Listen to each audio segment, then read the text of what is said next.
What's up, y'all? I'm live. Come up with another nice subject today. I want to talk about the pound for pound. You know what I'm saying? The pound for pound. Canelo says no to Earl Spence at the moment. He said he wants to unify the um the 165-pound division. Um, Talk about Manny Pacquiao says he wants Conor McGregor. Now, I'm gonna talk about that one first. Manny Pacquiao says he doesn't. The lady was asking him, "Who do you want to fight next?" And he said that he wants to fight Conor McGregor. She said, "Why?" He said because he wants to experience fighting a UFC fighter. Um, I mean, I understand that he can make so. I understand that he can make money, right? He can make money doing so. He can make more money fighting Conor McGregor than he can fighting Spence or Crawford. I understand that, but my thing is this: if Manny is not going to, if he's not going to fight either one of those guys, man, Manny, in my opinion, should just give up the title. Like he should just give up the title. Like just give up the title and let Earl and Crawford try to go after who has it at the moment. To me, that's what he should do.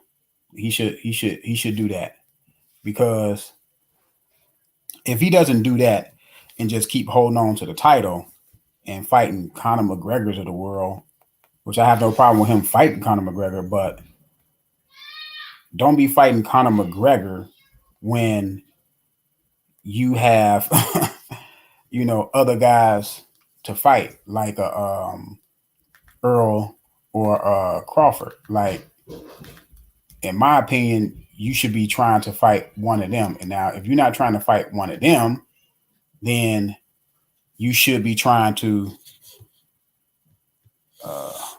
What's up? What's up, Phil? Man, they won't let me share the link. I don't know what's up with this, but it will not let me share this link, man. Yesterday, it let me share the link all day long. Today, it want to act funny with me, man. Funny style. Let me see if I can share it again. Let me see. Let's see if I can share it again.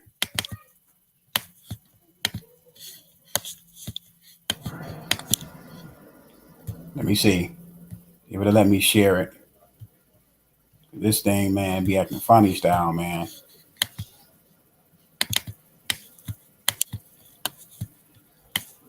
My daughter showed me how to share the link a different way yesterday, but even that way is not working today. This thing just want to act up, man. It just. Let me see. Let me see.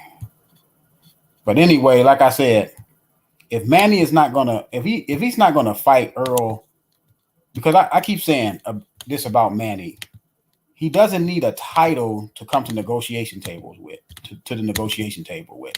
He doesn't need that to come to negotiation and say, hey, look, I got a title, I deserve more money, I deserve this and that. Manny, in my opinion, in the welterweight division, Manny is the A side because he brings legacy, and you're gonna get a nice purse fighting Manny. You know what I'm saying? Sell pay-per-views, and he doesn't need the lure of having the title. So he should just relinquish that title, man, because he's holding up the welterweight division because Crawford and Spence are trying to fight him. Only one of them can get the fight. You know what I'm saying? Only one of those guys can get the fight. So both of them trying to fight him is just a whole mess. If Manny, and then Manny said, the lady asked him, who else would you like to fight if you don't fight Conor McGregor? He said, then he said he'd like to fight Terrence and Earl Spence. You know what I'm saying? He's saying them second after a UFC fighter who has not had a quote unquote boxing match in like what almost 3 years now since he fought Mayweather, if not 3 years. So look, like I said, Manny do not need the title. You know what I'm saying? He does not need to hold up that title hostage to go to negotiation tables with any one of those guys. Because my thing is this: I'd rather see Errol Spence and Terrence Crawford go ahead and fight, and then the winner fight Manny. I mean, I've been saying that for a little while, that those two should fight, because neither one of them are pay-per-view stars, or a true A side. When I look at a true A side, like I said, you're looking at De La Hoya, you're looking at Tyson, you're looking at Manny, you're looking at Sugar Ray Leonard, you're looking at Ali. You are looking at guys like that are true A sides. I'm talking about. I was listening to Boss and Beats and Rhymes. He made a good point. It was his opinion, but he made a good point. He said a true A side changes your life money wise. Oh, Canelo is a true A side. You know why Canelo is a true A side? Errol Spence told you that, because Errol Spence is chasing Canelo. Because I don't believe that Errol Spence can go to 160 and beat Canelo. I just don't. I just think his style is all wrong. You cannot. To me, he's not going to outbox Canelo, and he's not going to be able to walk Canelo down. You think he's going to go to 160 and walk Canelo down? That's not going to happen. And then another thing, Canelo said, and this is going to my next thing. Canelo said at the moment, he said that he's not looking for that fight with Errol Spence, that he's trying to unify 168. So if he's trying to unify 168,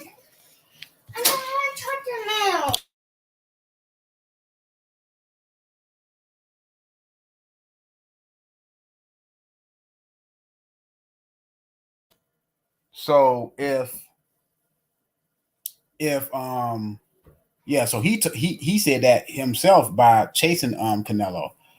I just think that's a bad matchup for Errol Spence. I know I've heard people make a case that, because Errol Spence is a big welterweight, that maybe, you know what I'm saying, he'll be a better fighter at 160. That doesn't mean you're gonna be a better fighter at 160 just because you're a big welterweight.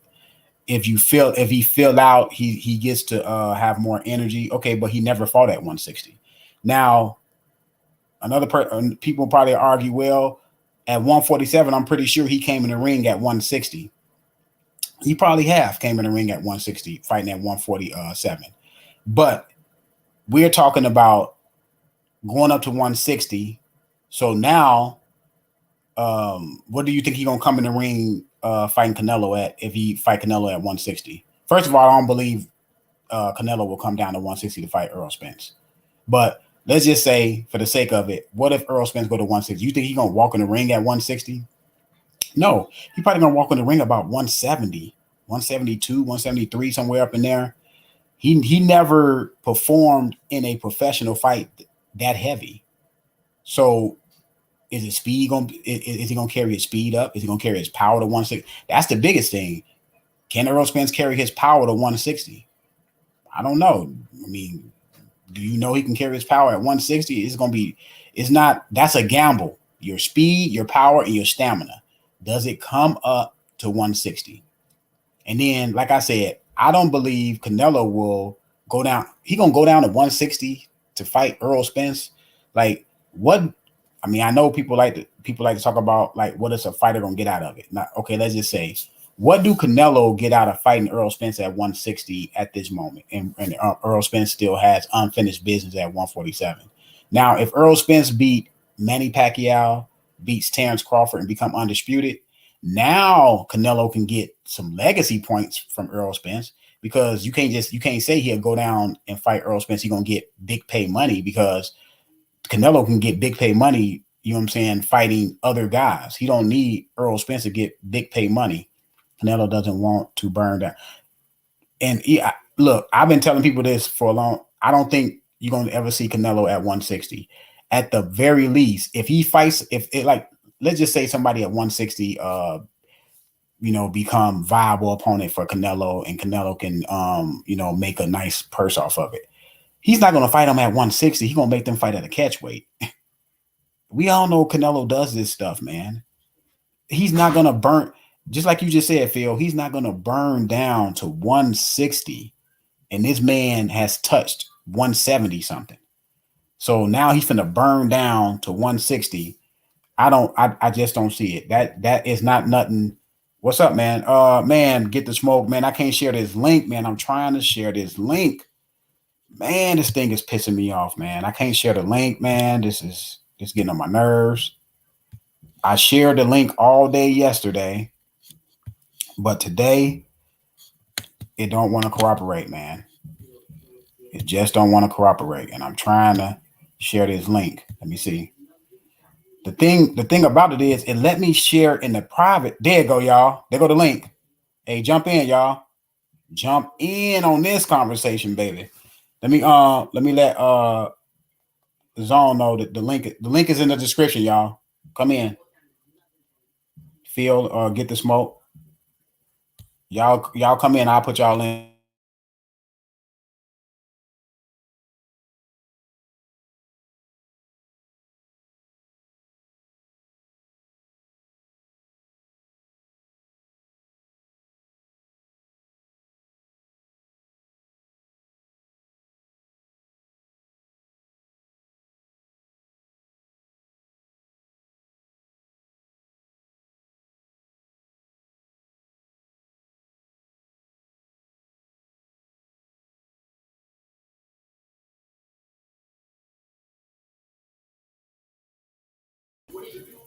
Hey, did it let you in, Phil? Yeah, I'm good. Nah, I'm in. Okay, good. Look, man, this thing telling me to share the link different ways. Man, I've been sharing this link about 4 different ways, man. This thing getting on my nerves.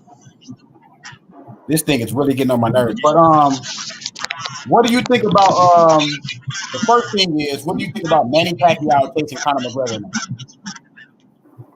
Yeah, man. I'll be honest with you. I don't think you said anything wrong. You know, I think if Manny Pacquiao is going to be taking the route of fighting fighters that has nothing to do with uh, his legacy or with actual contribution to boxing, I think he need to relinquish the belt. That's what I think, He man. needs to relinquish the belt. I mean, he beat Keith Thurman. If he wants to retire after fighting McGregor, I don't see anything wrong with that. Like, at the end of the day, Manny's a legend. Mm-hmm. We as boxing fans would love to see him go out fighting one of these top dogs or a possible chance to unify the division on his way out. But I mean, if he doesn't, he doesn't. But he definitely doesn't need to go to Conor McGregor route where he's not doing anything for his legacy or boxing with that match right there. So he definitely needs to step down as the champ. That's what I look, because this is the thing. Manny Pacquiao, his belt is the trump card. Like if Spence get that belt, then Crawford gonna have to probably just bite his pride and go ahead and fight. If Crawford can get the belt, then they both come in 50-50. Now we looking at, why don't y'all just come in 50-50? Y'all both got 2 titles apiece. You know what I'm saying? So Manny is he's potentially holding things up. And then another thing too that can happen is Spence and Crawford go ahead and make their fight, and then the winner put the pressure on Manny. Because then people gonna be looking at Manny Pacquiao like, dude, you holding up the division, man. What you doing?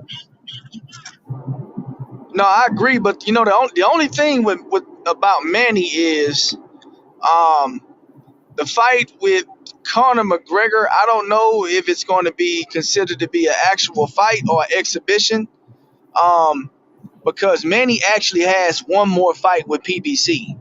Oh, he does. So I don't know how that portion of the whole deal would work out. Oh, okay. Okay, so he has one more fight left. That's it. Yes, he has one more fight left for PBC. Oh, okay. So you know what? I'm gonna tell you this. Man. You know what? They taking us. They taking us for a ride, Phil. I'm gonna tell you the reason why. He's not just coming out of nowhere saying that he want to fight Conor McGregor. He's been saying this since last year. Actually, he said it like a year or about a year and a half after Mayweather fought Conor McGregor. He said he wanted to fight Conor McGregor. So to me, this is a playbook out of Al Heyman's playbook. Now, because we know Al Heyman like to get the most money for his fighters, right? So he's telling Manny, yeah, go fight Conor McGregor. That's a big payday for you. And, you're not going to get the Mayweather fight. You know what I'm saying? So you can go fight Conor McGregor, get a big purse, and then maybe come back and fight Errol Spence. I think that's the plan. I really do think that's the plan now. Man, what if Mayweather came back and fought Manny? You think Mayweather's going to come back and fight Manny Pacquiao? I don't see that. Hey, I'm just putting it out there, man. Since we talking about exhibition and fantasy fights, I figured I throw that in the gumbo pot. I'm gonna tell you what I heard though. Hey, Phil, I'm gonna tell you what I heard though. I heard that people said that they setting up the Mayweather Spence fight. I heard people say that too. Like I was thinking about it. I've heard people say that, man. But I'll be honest with you, man. I think Floyd Mayweather right now, as long as he can fight against guys like McGregor and Jake Paul and make $100 million, I would never take a punch from another real boxer again in my lifetime. That's just me. Oh, yeah, you're right. You're right about that. But Floyd Mayweather is the kind of guy that likes to insert his dominance and let people know that, hey, look, just because I don't do this professionally no more, don't mean that I don't do this. You know what I'm saying? I mean, because at the end of the day, you see the guy, man. He stays in the gym. He stays fit. He just hadn't gotten in there with on the professional level in a long time. But man, Mayweather's kind of them cats, man, that you never really can count him out because of how he lives boxing. Even after he's been retired for several years, he's still living a boxer's lifestyle. So, props to him. I just think that the lack of participation against active opponents is would be his Achilles heel at this point in his career. Oh, so you think Mayweather can come back? I think he can. I'm not gonna lie, I think he can. But the thing is, do he want to take that chance of fighting one of these young lions, man, get in there and find out he ain't got it no more? Nah, I don't. Yeah, me saying he can is not the same thing as I think he would. You know what I'm saying? Mm-hmm. Yeah, I think he can, but I don't think he would. Okay, so I mean, I just want, man, because Manny was doing I guess he was doing it in the Philippines. He was doing an interview. I don't know if you've seen it or not, but he did it in the Philippines. And the lady asked him flat out. She said, "Why would you want to fight Conor McGregor?" I guess she even knows something about. I guess she even I'm like, why would you want to fight Conor McGregor? And he said, "Well, I always wanted. I want to experience fighting an MMA fighter." So I was like, okay. So she said, "So what about the other guys in your division? Do you think people will want you to fight the other guys?" He was like, yeah, Terrence Crawford and Errol Spence. Yeah, I'll fight them, but I want to fight Conor McGregor. You know how he be talking. You know how he be talking, man. Yeah, This man. Look, man, Pacquiao has done more than enough in his career to satisfy the general boxing fanatic, I think. I just think he should be able to do what he wants to, but doesn't mean he's not going to disappoint a lot of people. You understand what I'm saying? Mm-hmm. If he decided to take that route, he's going to disappoint a lot of people who support him as far as boxing fans and as far as people wanting to see his legacy grow and continue to grow, and just see him as a boxer in general, right? Mm-hmm. But at the same time, hell, if he wants to go out making $100 million, hell, he paid his dues. He knocked off one of the best champions that we didn't had in a while. You know, Keith Thurman was a good champion. You know, I don't like how he did once he became unified. He kind of started doing some shaky shit, but he Mhm. did. Guess what? He relinquished one of his belts. You know, so Manny Pacquiao is going to have to take that same approach. I'm starting to think that, you know, these guys are, you know, I think these guys are starting to get content. Not so Mhm. much Keith Thurman, but I think Manny Pacquiao to a point to where after that last camp he had, he just might be content where he is as his career, you know, finishes up. So I know Mayweather and McGregor did what? They did four.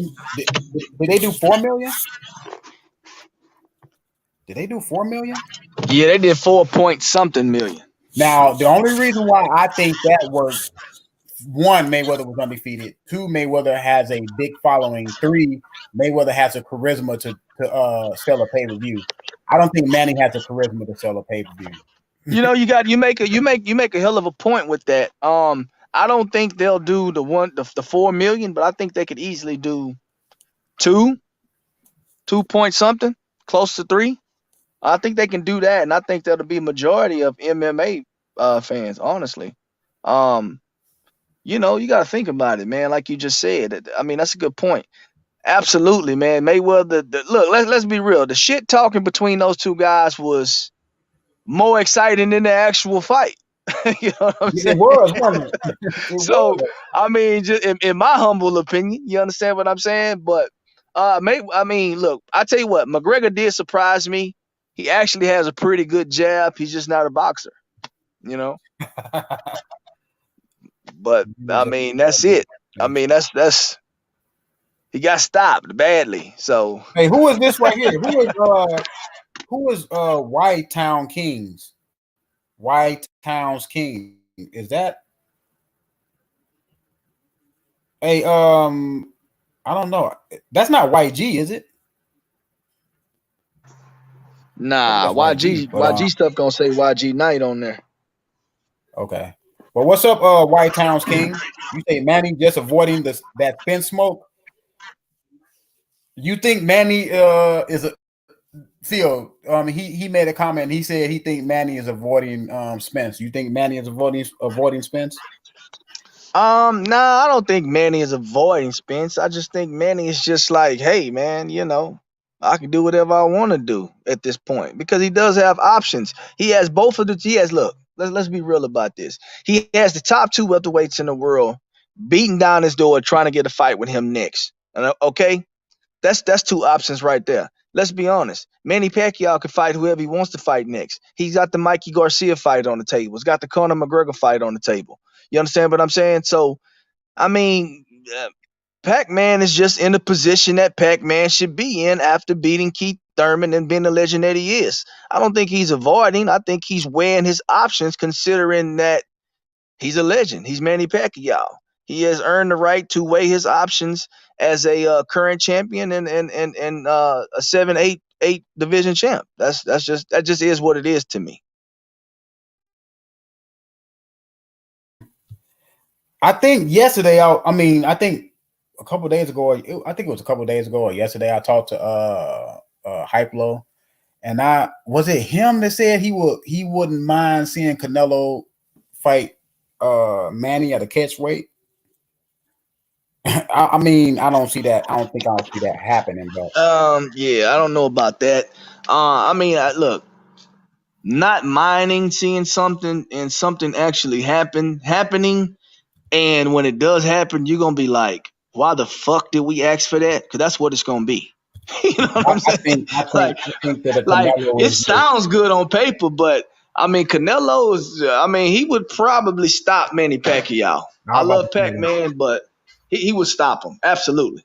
Yeah, man. I was saying that's gonna be too much. That's gonna be too much because his style, Pacquiao's style, is not gonna work for fighting Canelo. Canelo is. I mean, if he think that Marquez was able to sit on that punch, what do you think Canelo gonna be able to do? Too? That's gonna be ugly. Yeah, man. I'm starting to think, man, is Hype Low trying to sabotage Manny Pacquiao? I don't know. For real. Hey, Hype Low, he ready to see Berlinger fight Canelo. I'm not. I don't think Berlanga is Yo, ready for man, that. I'm gonna tell you this right here. Berlanga, if he gets in there with Canelo, he is going to get stopped. I Yeah, guarantee you. that's Canelo what. is going to stop that kid. Look, I'll be honest with you. I got a couple, man. Look, it's a lot of cats around. David Benavidez will stop that kid. Okay, I'm just telling you straight like it is. I mean, I think Berlanga has some talent. I think he has some skill, and most important, he has the confidence to go along with it. But at the end of the day, he's green. I don't even know if the kid can box because I didn't follow him in the amateurs. You understand what I'm saying? This one dude said he can box. He said in the amateurs, Berlanga used to be a boxer before Berlanga started getting into his man strength a little bit and started getting power. Now all of a sudden he want to knock everybody out. But that dude said he was a pretty good. Well, I mean, I tell you what, if he's all right. So this is my first thing right here. If he can box in the amateurs, because be talking, I participate in the amateurs myself. I can tell you this right here. I can tell you this right here. Boxing in the amateur is totally different than boxing on the pro level. Oh, true. You understand what I'm saying? So him being able to box as an amateur, yeah, it works for your pedigree in its entirety, but not getting into an actual professional match and actually having to box, it probably is going to play against you because, I mean, it's just different. I mean, it truly is different. You can tell when you get in there with a guy that's a seasoned professional boxer. It's nothing like the amateurs, and that's just a fact. That's why a lot of these guys who are amateurs, they don't translate well to the pros. You understand what I'm saying? So, maybe he can box, maybe he can't. Like I said, I hadn't seen it. To me, even when he throws a lot of these power punches, they're wild, they're out of control. There's no technical aspect to him. To a lot of them, he just hitting extremely hard. He's got extremely heavy fists. And then it's a level of competition too. He fighting. Exactly. So, I mean, look, your man's may be right, but he also may be wrong. It's a bad idea to fall in love with your power. Yeah, that's all I know that for sure. We learned that. I learned that from Mike Tyson back in the day. And look, I tell you what, prime example of a fighter that I follow real closely, Jermell Charlo. Jermell fell in love with his power. That's why Tony Harris put them hands on his ass. He outboxed him. The guy was swinging for the fences, telegraphing everything. He can get out of the way of all that shit, man. And he boxed him, jabbed him, beat him to the punch on from every aspect when he beat him the first time. You understand what I'm saying? You can't fall in love with your power, man. This is called a sweet science for a reason, and you have to be able to rely on that sweet science in order to have a long and prosperous career. And I don't know if Berlanga is there yet. He may be. He just hadn't shown it yet. That's all I'm saying. That's what I say. I say let the kid get some more seasoning. What is wrong with letting people season for a minute? You know, the kid is 22? Come on, man. Let the man season. Like, give him. I want to see the next step. I want to see him when he step up to because right now he's still considered a prospect, ain't he? Really? He really considered he's not even considered well, I guess he is a contender now because I think he said next year he's ready to fight for a title. So I mean, yeah. Well, I tell you what, he said next year he wants about 4 or 5 fights is what he said next year. Okay. And he said he wants 4 or 5 fights next year, and with that, hopefully that'll get him in a position to fight one of the champions. So we looking at him getting a title shot within the next year and a half, which I think if he goes in, does what he's supposed to do, and get those rounds underneath him like he's proposed. He said the only way that I can get better is to get rounds underneath me, and the only way to get rounds underneath me is to get better opponents in the ring with me. So it sounds like the kid does have a good head on his shoulders. Yeah. Yes, you know what I'm saying? It sounds like he got a good head on his shoulders, and it sounds like he knows he needs to put in the work to get that title shot. I'm liking everything about him, from the outside looking in. I just want to see him get in there with better competition, as he's mentioned, and get those rounds, as he's mentioned. So he's laying out the game plan. I just want to see how it unfolds and see if he's really the real deal. I heard Gabriel Rosado may be the next opponent for him. That'd be a good one. That'd be a good opponent because Gay Rosado is very durable, game, ready to fight, and Gay Rosado can box. So Gay Rosado probably will probably make him bring out his boxing if he has it. You know what I'm saying? Yeah, absolutely, man. I like Gabe Rosado. Honestly, man, he's really, to me, extremely underrated as a professional. He's kind of one of those guys. To me, I actually think he's gotten better as his career has progressed. You understand what I'm saying? I think he understands boxing better now, later in his career than he did early in his career, where he had a lot of hard fought wars. Now he's getting in the ring, he's boxing, he's thinking, using his strengths inside the ring. And to me, honestly, he's had some extremely close fights here lately. Some people can, some people can make the argument that he won some of those last fights that he's had. So I like Gabe Rosado. He's just kind of one of those guys that he's not a real big heavy puncher, and it's going to be hard for him to beat a name that people want to see prevail past him. Just considering, that's just where he is in his career right now. It just makes more sense to say Danny Jacobs beat Gabe Rosado than the other way around. You understand what I'm saying? When it came to the decision.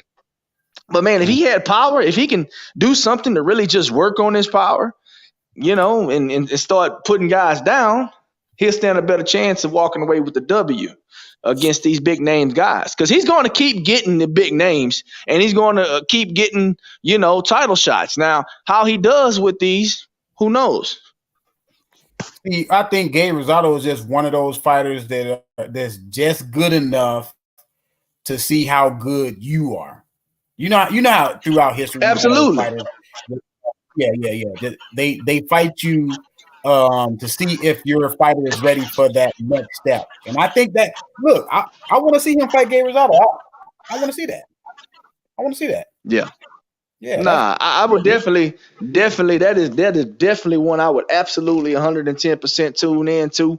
And I honestly, I would probably put my money on Gabe at this point, just to be honest with you, because I don't know if that kid can box, and I know Gabe Rosado can take a punch without a doubt. So can this kid box? Okay, now this is the danger for me, Phil, with this young kid.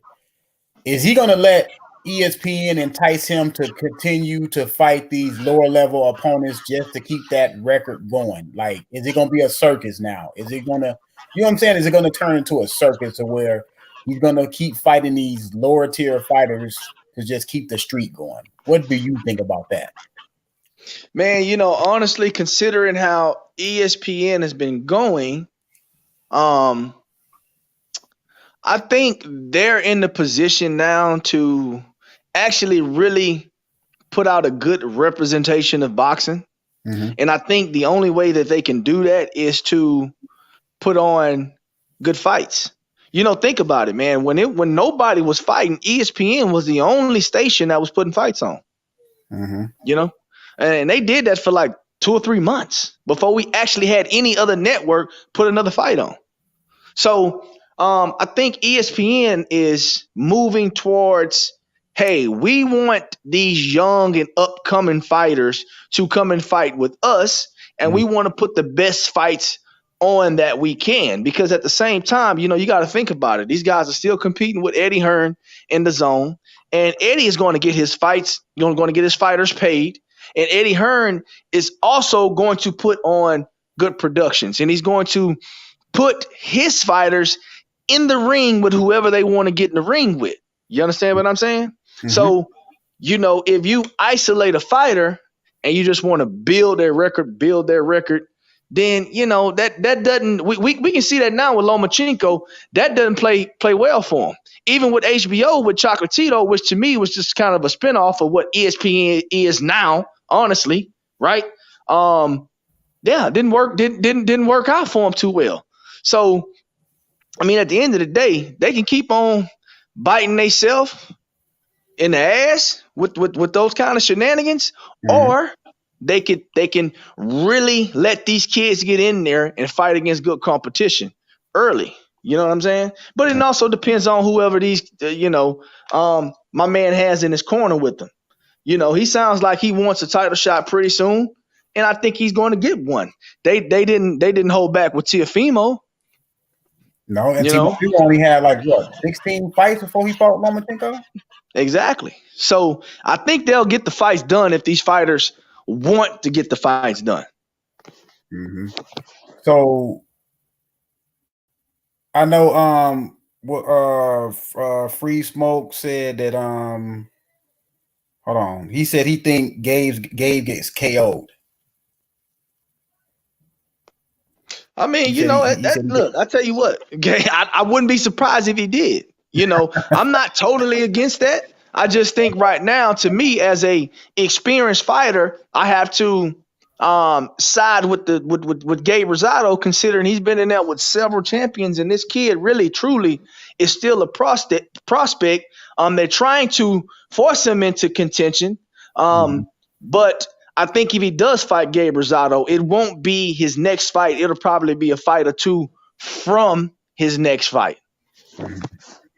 I think Gabe Rosado can pull a lot of rounds out of him, though. Gabe Rosado may get stopped late a little bit, but I just think Gabe can pull some rounds out of him, because one thing about a prospect or a contender, the more rounds they go, the more you can start seeing flaws.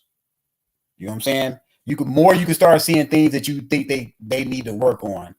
Not that they can't get better, because you can get better from your flaws, because you can make your fault, you can strengthen your flaws. You know what I'm saying? It doesn't mean that you're not going to be a better fighter. But what I like to see out of a young fighter, I want to see him pass certain tests in the ring, so I can get a better assessment on, is he ready to fight the guys that got the titles? You know what I'm saying? Is he ready to fight the guys that just under like the number 1, number 2, number 3 contenders? How will he do versus them? Because if you get in there and you can't cut off the ring, because like I said, Gabe Rosado is going to make him box. So he may get in there, and what's up, get the smoke. He may get in there, and he can't. We find out he can't cut off the ring, or we find out that he can't handle. You know what I'm saying? He can't slip a jab. So I want to see or he can't fight off the back foot. You know what I'm saying? Yeah. What you think, Get the Smoke, about Gabe Rosado? They talking about Gabe Rosado possibly fighting Berlanga. Wow. That's an interesting step up. Wow. I mean, they must have a lot of faith in the kid. Based on less than 20 minutes in the ring experience, it must be something else. Gabe Rosado, I mean, he seems wily, right? I mean, from the last performance, it was kind of a snooze fest, but he was pretty sound tactically. He knew what he wanted to do, and he was fairly good at doing it, right? I mean, I heard what Phil was saying about his development over time, from being a brawler to being, a lot smarter. And yeah, it's, there's nothing really to add. Berlanga seems, I don't know, there is nothing but questions. Like, if your question is, what does he look like in the second round? It's Gabe Rosado seems like a really weird pick. Man, look, let me tell you, this is who I would prefer to see Berlanga in there with, is somebody like Jaime Munguia. I think that would be a really exciting fight for those two guys. And it'll be a step up fight for both of them, because I don't know how good Munguia is, and I don't know how good Berlanga is. So those two guys should get in the ring and duke it out, and I think it'll be one hell of a match all around. I mean, right. So the questions I have about Munguia aren't really the same kind of questions I have for Berlanga, though, right? Like, Berlanga is literally, like, you listed him out, like, can he take a punch? Can he hold on? Can he overcome adversity? Like, any number of these things, I feel like I've seen Munguia at least have his chin checked. Yeah, no, I know. I'm not disagreeing with you, Smoke.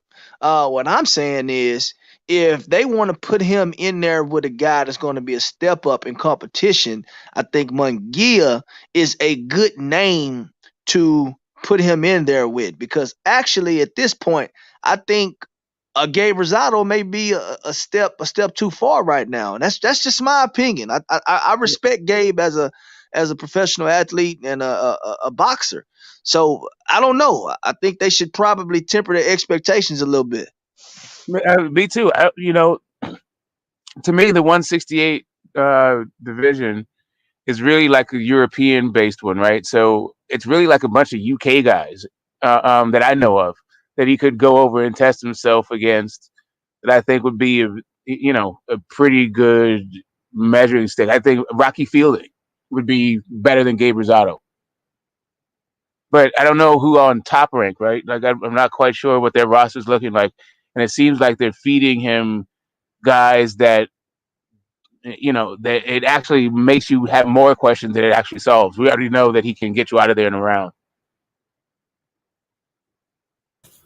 Like I asked Phil this question, get the smoke. Do you think ESPN would turn this into a circus and continuously letting this man fighting for the next 3 or 4 fights, fight these lower people so he can continue that first round knockout? Because it seems like ESPN is falling in love with that first round knockout streak. What you think? I think that I lost some points in the prediction league going for the second round. In his last fight, I was like, you know what? They must be tired of it by now. Let them see. Let me get to the second. This is foolish, right? I think the next time it comes around, I'm going to be predicting a 1-round knockout. I think until further notice, right? And unless they put him in with somebody like a Gabe Rosado. But I don't know why they do that to the kid. Like I said, unless they see that he's been in the gym with wily guys, they see that he could take a punch and he can take a punch that he didn't see coming, that kind of thing. Then hey, they know better than me. Like I said, I have less than 20 minutes of professional experience to watch the guy move around. He just seems to knock guys out and swing for the fence. He doesn't seem to be particularly defensive responsible. I don't know what his stamina is like from throwing all those heavy shots. Like, what happens if a guy can take his punch? Any number of things, right? What do y'all think about that's the main. Dirrell? What do y'all think about him fighting Anthony Dirrell? Is that too much? Yeah, I think that's a step too far too. How about Caleb Truex? Step too far. For real? Truex is kind of done though. Like he didn't look. Yeah, I'm not sure. Maybe something like that, but I don't know if that would. My thing is this right here. They need to put him in there with somebody that's going to give him rounds, but he's still going to dominate. You understand what I'm saying? The guys like Truex and all those guys, I think he can beat Truex, but I think it'll be an ugly fight. It might not work for the visual aid that these guys are looking for. You understand what I'm saying? You want to get rounds in, but you still want to be dominant as you build this kid's confidence and you get the momentum going into tougher fights. I think people like Truex is going to make the fight ugly. It's going to make the fight just not visibly appealing. I think he can beat Truex, but just on the fact that he hits so fucking hard, I think he can probably beat Truex. I mean, but I mean, when I really think about it, I'd really have to go through the list of all the top 10 guys and just kind of see. I got an interesting name for you. How about David Lemieux?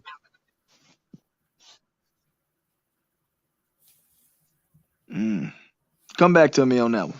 What you think, Smoke? I think it's dangerous. Like, yeah, because Lemieux can hit. It seems like Berlanga has better feet, so the danger is limited. But if you get hit with one of those coconuts, then that's when you're lost, right? Yeah, look. Yeah, I agree. That's why I say come back to me on that one, because Lemieux can punch. They got John Ryder. How about John Ryder? Nah. No? Nah, John Ryder gonna want to get inside and really, really get busy. He gave what's the name some trouble.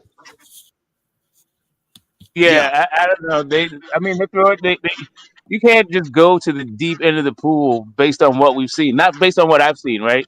Like just the kind of shots that he throws usually means that a guy is going to need some time to recuperate.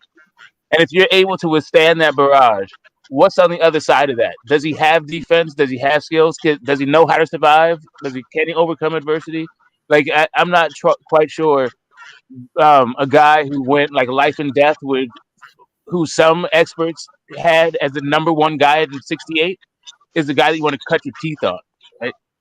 If you're not, it's not like he's like the gold medalist and we've seen him over. Like I don't know, man. It's not like the level of his competition, or he has this extensive background warrants the step up to like guys who have fought for the title in the last like 3 or 4 years.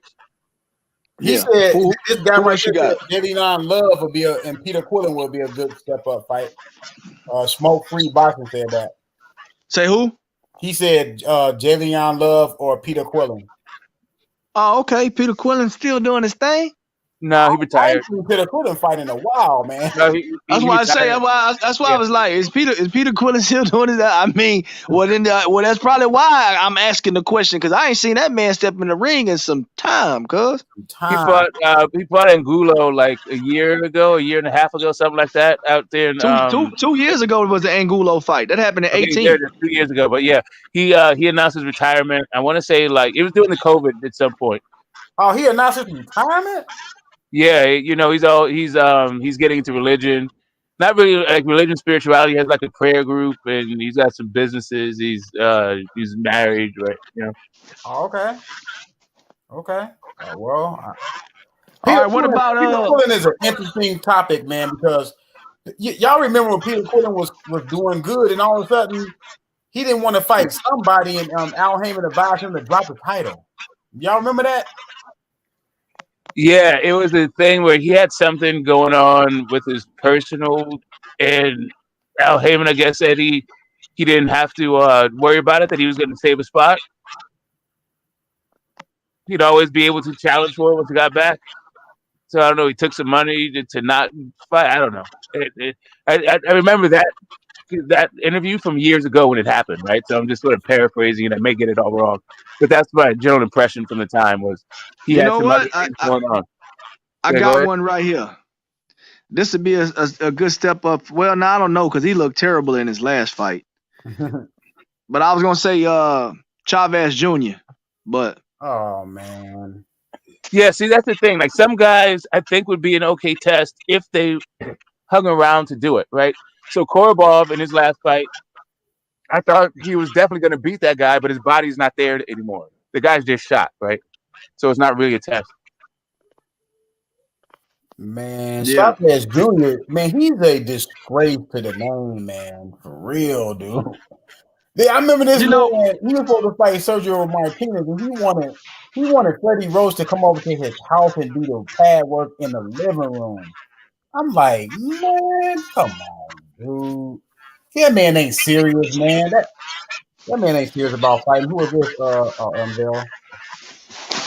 Yeah, no, I just was thinking about, he just looked so bad in his last fight, man. Then I heard he running around with high heels on and shit, man. I don't know. What?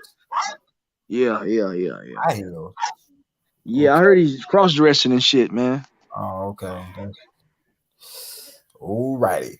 Oh, Get the Smoke, I'm going to ask you about, Manny Pacquiao said he wants Conor McGregor next. That's for you and Unveil. You go first and then Unveil can go second. I don't know, man. I'm not interested in it. I don't care at all. That's on Manny Pacquiao. He can do whatever, right? He's already going to be in the Hall of Fame. And all these guys, if they're not going to compete in the division, should just give up the belt in that division, regardless of the name, regardless of their status. And it seems like the guys whose legacy is already set pretty much as a gold standard are the ones that's clinging onto belts for some reason.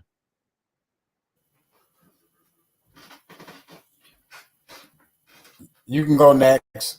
Hold on. Your name is, I want to pronounce your name right. Is it Unrivaled? You can go next. What you think about Manny Pacquiao wanting to fight Conor McGregor? He said he always wanted to fight an MMA fighter. Yeah, I think it's a fantastic fight. don't forget Connor won more rounds against Floyd than Manny did, so it makes the fight more competitive. I'm joking. I don't care about that type of stuff, man. I look at it as it's good. Manny gets to make his money, whatever. Just relinquish the WBA belt and be on your way. You had me going for a second. Hey, we on the same page because me and Phil said the same thing, man. I don't care who you fight, Manny. Don't hold the belt hostage. Let the belt go, man, and let these guys, let Errol Spence or Terence Crawford try to become undisputed. Because right now, Manny Pacquiao is the wild card in this whole situation. Like he's the wild. Like what is everybody wondering? What is Manny gonna do? What is Manny gonna do? Look, if Manny want to go fight Conor McGregor, because I think this is one of the I think because Al Heyman is his advisor now, right? Manny Pacquiao really came to the PBC to get the Floyd fight. Everybody, I'm pretty sure everybody knows that, right? We all know he went to the PBC because he want that Floyd rematch. I think he found out that he's not gonna get that rematch. So the next best thing is for him to make a nice purse is to fight Conor McGregor. So if that's what you want to do, and then the lady that was interviewing him said, so what about the other guys in your division? He said, oh, you mean Terence Crawford and Errol Spence? Yeah, those guys. Are you gonna fight those guys? He said, well, I want to fight Conor McGregor, and then I don't know what he said after that. You know how he be speaking, but it seemed like that's what he want to do. Let him go fight Conor McGregor. Okay. Meanwhile, while he go fight Conor McGregor, I know I seen a new interview with Terence Crawford. He said that he's waiting on Sean Porter to, I guess, activate the what's the name clause, the number one contender clause, because he said, that's his what's the name, that's his mandatory, activate the mandatory clause, and he said he's down to fight. So maybe we'll get that fight. I think that'll be a good fight. And then who do Spence get? I would rather see, somebody said the other day, I would rather see Spence fight Keith Thurman.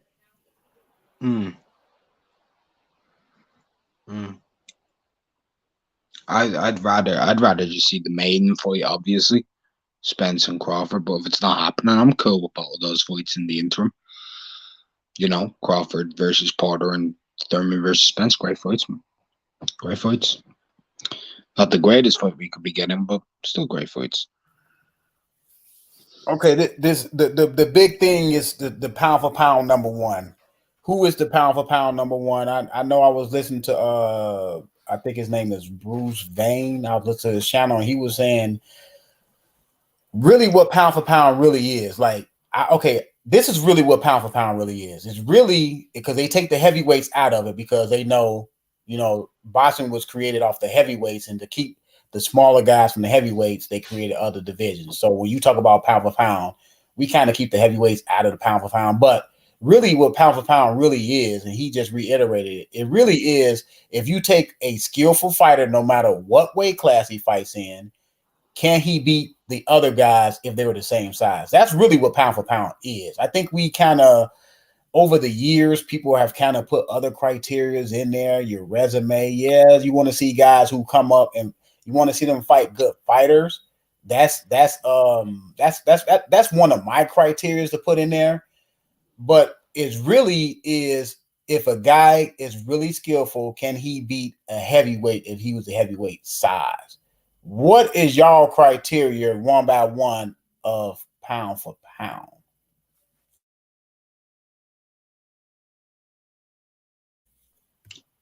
Who you want to go to first? Unrivaled, you can go first. Yeah, sure. My criteria, like you said, like there's a lot of different things. I'm under the assumption that pound for pound has always included heavyweights. That's just for my own thing. I even did my own little thing on that, because pound for pound, those predate Ray Robinson and those predate Henry Armstrong.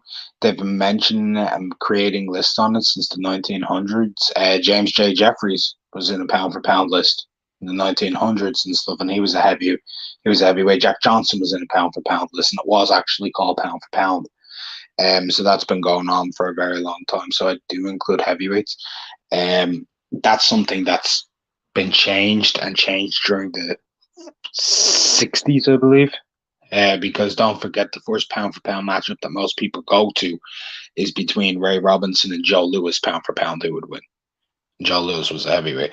Um, but for me, my entire criteria is based off of I do use a bit of eye test and how much you've proven yourself on your resume.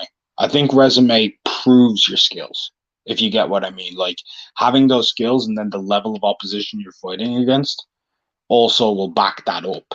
So that's kind of like the backup argument to how good your skills are. There's no point in me turning around to you and saying, yo, this guy, pound for pound, #1, but he hasn't fought anything. Like, for example, I think Jaron Ennis is one of the most talented fighters around right now. A very skilled young kid, but he hasn't beaten anything. So he's not anywhere in my pound for pound list. He hasn't fought anything for me to know it's proof, to be able to prove it. So my pound for pound thing is based off of champions beaten, champions fought, weight divisions, etc. Being able to prove yourself on a pound for pound basis, and I've got Canelo #1, man. Plus, he's got a style that's able to back it up. He's very good defensively, very good body puncher, which is something I really enjoy watching. Something that I think is a lost art form as well. He used old school tactics against Callum Smith, targeting the torso, breaking down the limbs, the arms, etc.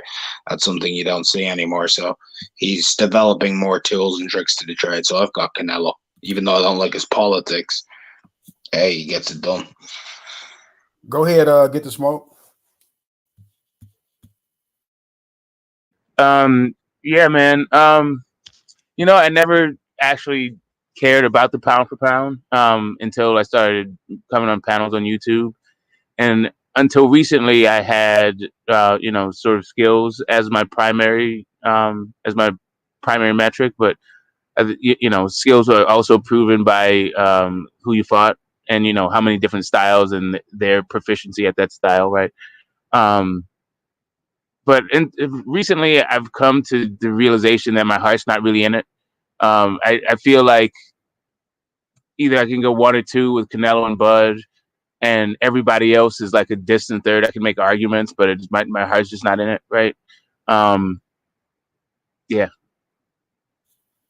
Go ahead, Phil. What's your criteria for pound for pound?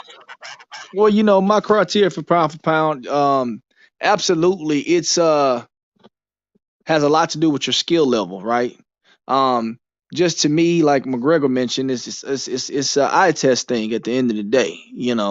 It's an imaginary thing that each person may see something different in each one of these fighters. You dig what I'm saying?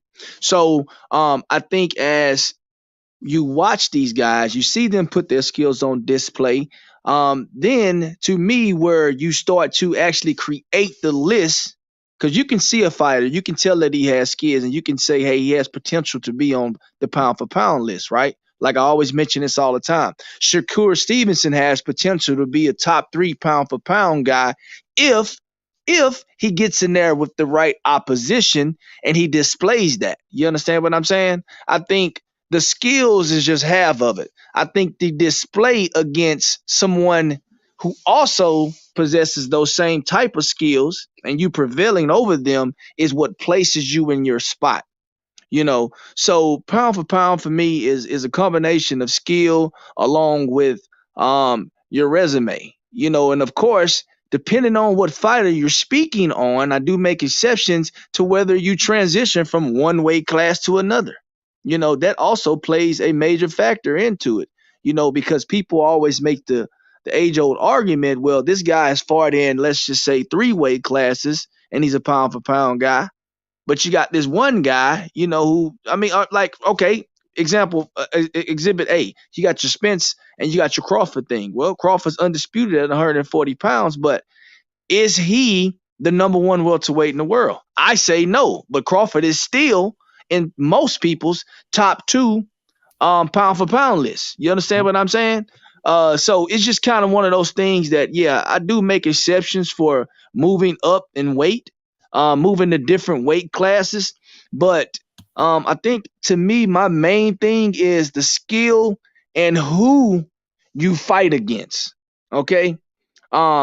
Because I'll be honest with you, I haven't been very impressed with who But Crawford has fought against lately. He was number one on my list some time back, but probably for the past 6 months, I've been screaming Canelo Alvarez is the number one pound for pound guy in the world.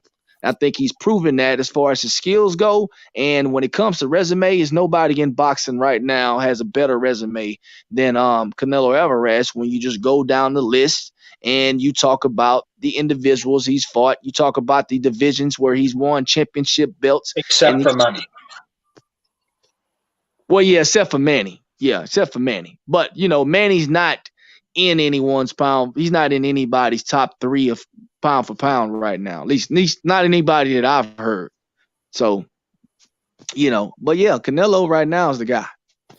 Okay, look, I get what Get the Smoke saying because it's a mythical thing anyway. It's a mythical, proposition to think about who's pound for pound. But I don't have a pound for pound list. I always have a pound for pound fighter, and I say the other guys y'all got to come and get the number one spot. So when I do pound for pound, I do factor in skills, half, the other half resume, and who you fought and who you displayed your skills against to make me believe who's pound for pound. Hold on, I'm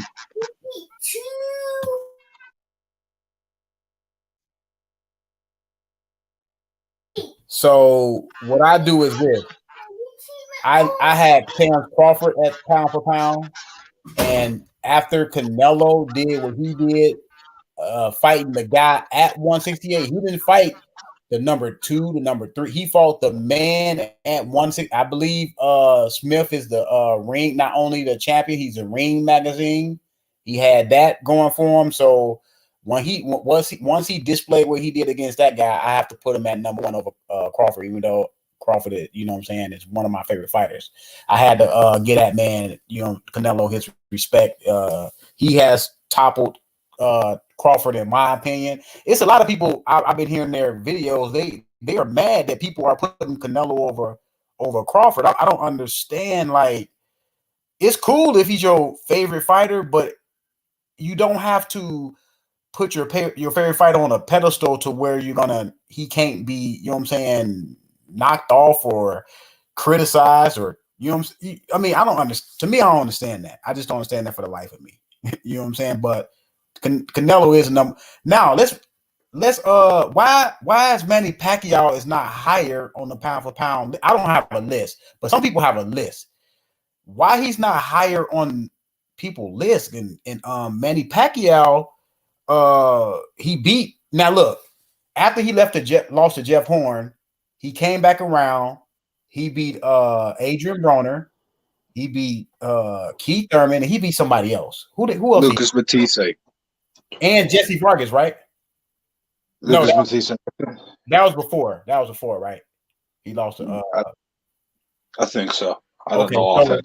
So why is Manny Pacquiao is not higher on pound for pound list? I don't understand that. Like, people for probably because right now, it's gonna sound really harsh. He's kind of irrelevant.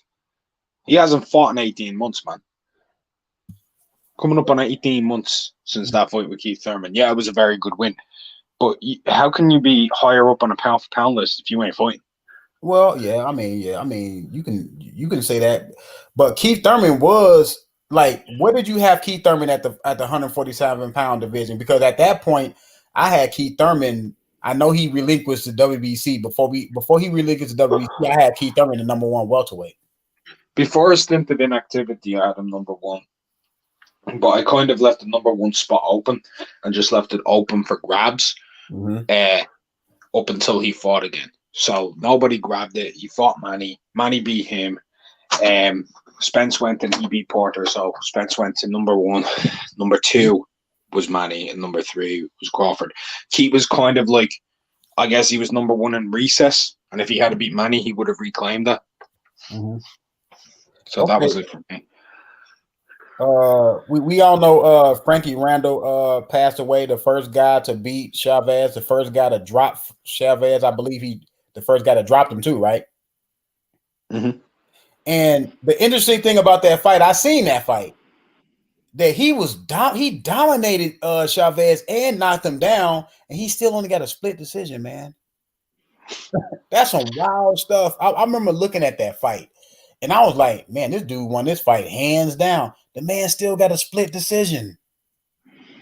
That was criminal. Even though he won the fight, that was criminal, man. I mean, what y'all think about that fight?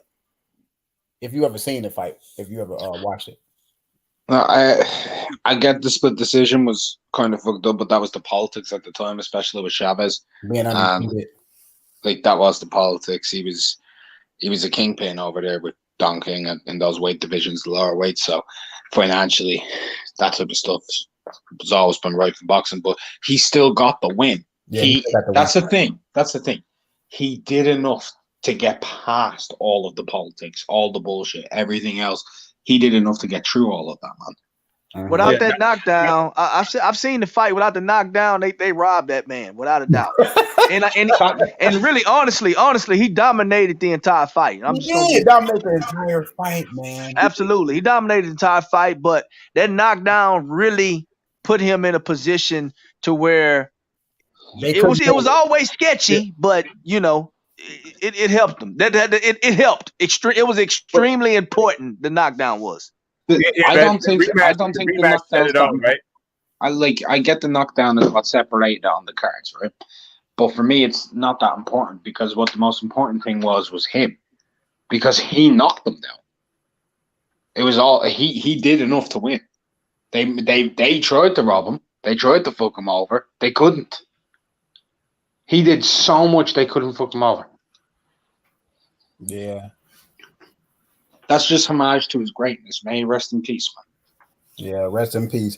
I mean, look, we all know Chavez got some gifts over his. Mainly that Pernell Whitaker fight, man. Man, I'm looking at this fight, man. I'm like, Pernell Whitaker got this, man. Won that fight in Texas? I don't remember where it was. I think it was. Which fight? Yeah. No, that fight was in San Antonio. The state of Texas. Yeah. Which fight? Which fight are we talking about? The Pernell Whitaker fight. I think that fight was in San Antonio, bro. Okay. In Chavez, yeah. That boy Whitaker put on a master class, man.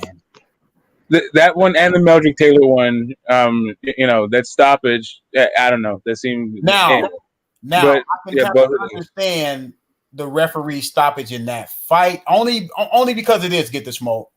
Now, Meldrick Taylor was dominating the fight. I remember seeing the fight because that fight was a week after the Tyson fight when he got beat by Buster Douglas. That fight was a week after that. I remember sitting at my aunt's house and I remember watching that fight. And yes, Meldrick Taylor he dominated the fight, the at least the first 9 rounds. But then I just looked up and I was like, why is his face looking like that? Because look, at that time, I think that fight was like 90 or 91. I was into boxing, but I really wasn't into boxing. My favorite 2 sports was football and basketball. So I really wasn't into boxing, and I didn't really know the minutia of boxing at that point. So I'm wondering, I'm like, man, why is his face looking like that? He went in the fight. And Chavez was putting a lot of damage on him. Even though he was outlanding Chavez was landing like one hard shot, like every time, like landing one hard shot. And he kind of got Meldrick Taylor in trouble because I don't know if y'all remember after round, I believe that was round either at the end of round 10 or round 11, Meldrick Taylor hit himself in the face. He was so out of it. He hit himself in the face. Round 11. Y'all remember that? Round 11. Yeah, okay, round 11. He hit himself in the face.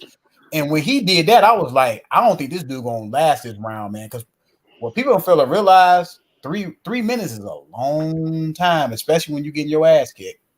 It's a long time, man. And at that point, Meldrick Taylor was on the downside of that fight.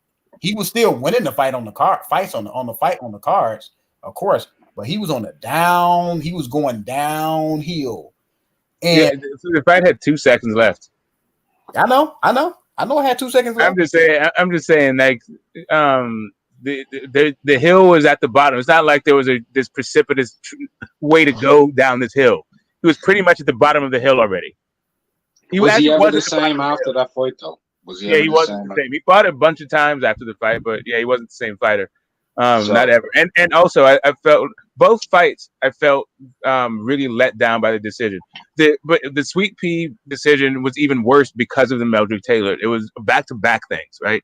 It wasn't just the one thing. It was Meldrick Taylor was kind of a messed up thing, and then Sweet Pea was really messed up. That was me back in the day. I was super pissed about both things. Sorry, go ahead. You good, bro. You good. I agree with you. Like, for me, like I personally wouldn't have stopped the fight. But then again, I don't have a stopwatch in my hands or in front of my eyes to know how long is left on that damn clock. You know what I mean? If I'm refereeing that fight, and that needs to be taken into account. It is referee discretion after all. I always tend to like, even if it's unless it's like the dude isn't really getting hurt and they just stop it for no fucking reason, that's different. But he was getting messed up. So Yeah, I've always agreed. he was taking a lot. He took a lot of damage, man. Like a lot of damage in those. I mean, it's just over the course of the fight. He was taking damage over the course of the fight. It's just that like those last 3 rounds, they were like really bad, like really bad. And I mean, look, 2 seconds can be a huge difference, because if you watch Emil Griffith and Betty Kid Paret, Emil is punching him, right? And his eyes, he opens them. And then he punches him 2 more times. The referee should have stopped it there, right? His eyes are still open. And then 2 more seconds later, his eyes are closed and they never opened again. Yeah, that's tough. I mean, like people would like. I remember after the fight, Harold Letterman them was saying that, not Harold Letterman, but the older guy, what's his name? He was saying that Meldrick Taylor is a champion and he deserved those last 2 rounds. What y'all think about? I mean, those last 2 seconds. What y'all think about that? I mean, they both were champions coming into the fight. He's probably right. In hindsight today, right? I don't know that Meldrick Taylor's legacy would have been much different because he was a different fighter after that. But that win would have been huge. Yeah, it would have. I think it would have been, and I think he had substance abuse after that. Like I think he turned to alcohol and all that stuff. So I think that also affected his career. So he's crazy now. Even worse with Sweet Pea. He crazy now, Meldrick. Yeah, it's sad. So I don't know. It's hard to say. It's the part, like you said, he was touching him. He didn't look good. He fought for a long time after. It's hard to quantify. But I think that win would have been huge. But he might have gotten knocked out in his very next fight. He may have. We'll never know. Know. Exactly. Yeah. But then again, it's one of those moments that really does define this sport, doesn't it? Like in many ways, it's like an all-time highlight. Yeah, better or worse. So Julio Cesar Chavez, I think, was Meldrick Taylor's thing. I think it was the Oscar De La Hoya thing for Pernell. I think after he got robbed of that, he was just like full on he went a full on bender. Yeah, he did. Yeah. See, at the moment, because Pernell Whitaker was my favorite fighter at that time. Looking at the fight, I really thought Sweet Pea got robbed. But when I looked at the fight 10 years after that, after knowing boxing, when I looked at it again, I would say, I said to myself, is he didn't get robbed like I thought he did. Because if you look at it, yes, he was making De La Hoya miss, but Sweet Pea was not countering De La Hoya after a lot of those misses. He was only making De La Hoya miss. I mean, he was just making De La Hoya miss. It's not like he was coming back with counters. You know what I'm saying? Like he wasn't scoring counters after the miss. I understand making him miss looks good, but you have to do something. Look, you made him miss, now do something. And Whitaker was not doing that. And knowing boxing how I know boxing, you have to counter the guy. Like it's not enough to make him miss. De La Hoya was the aggressor in the fight too, if you want to be real, De La Hoya was the aggressive guy in the fight. He was throwing a lot of punches. Now, he wasn't landing everything, but he was landing enough things. You know what I'm saying? And Pernell Whitaker, to me, his punch output was not that high. Go back and look at that fight. Pernell Whitaker punch output was not high at all. Like he needed those counters to offset De La Hoya's volume in that fight. He needed to counter De La Hoya. Like I said, when I looked at it 10 years after the fact, I was like, no, he didn't get robbed. I still think he had a case to make that he won the fight, but I don't think he got robbed. Like I thought when I first looked at it as a young man, I thought he got robbed because he was my favorite fighter. I didn't like De La Hoya. I just didn't like De La Hoya. I didn't like the whole Golden Boy thing, man. I thought he was a prima donna. You know what I'm saying? So I think all that kind of worked into when I watched the fight. I just thought he got robbed because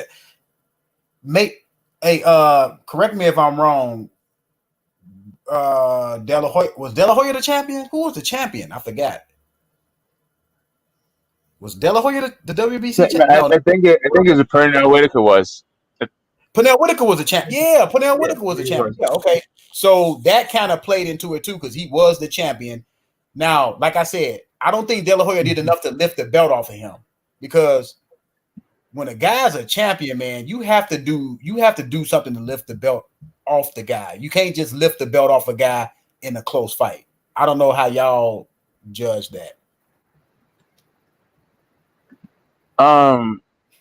Yeah, so I mean, I agree with you. So I understand where you're coming from, and I kind of felt the same thing after watching it recently. I think earlier this year, I rewatched the Sweet Pea Oscar fight, or maybe it was last year, something like that. But it's recent, fairly recent. But it just illustrated to me the sort of the disconnect between how fights are supposed to be scored and how they're actually scored, right? You're supposed to give 25% equal weight to all four criteria to see who won a round. And that's not really the way boxing scored. Like it's like they give a lot. I think they weight that I think it's weighted towards who's coming forward and who's throwing shots a lot more than whether or not those shots are even effective or landing. Right. And that's especially true depending on where you are in the country, I think. Yeah, and I'm with you with the whole Golden Boy, the way it was marketed, and yeah, like Julio Cesar Chavez, that first one was just kind of like, yeah, I don't know. And I love my Cali fighters too, so I was conflicted when it came to Oscar, but yeah, and Sweet Pea was my guy. Yeah, Sweet Pea was just my guy. And I felt some kind of way. I still do because I think that they don't really score defense the way they should, and they don't score ring generalship the way they should. Because I felt like that was a Sweet Pea fight, not an Oscar De La Hoya fight. I can get that, but man, thanks for coming through, man. Definitely at least a draw. But yeah, anyway, I'm gonna close it up. And because I got to put my little dude, he got to go to bed. So that's what's up, man. Man, thanks for coming through, man. Thanks for coming through. Unrivaled, Phil, people in the chat, Smoke Free, Boxing Talk. There was another guy up in here, I forgot. But thanks for coming through, man. Hey, I'll get another one in tomorrow. Peace, man. All right, peace.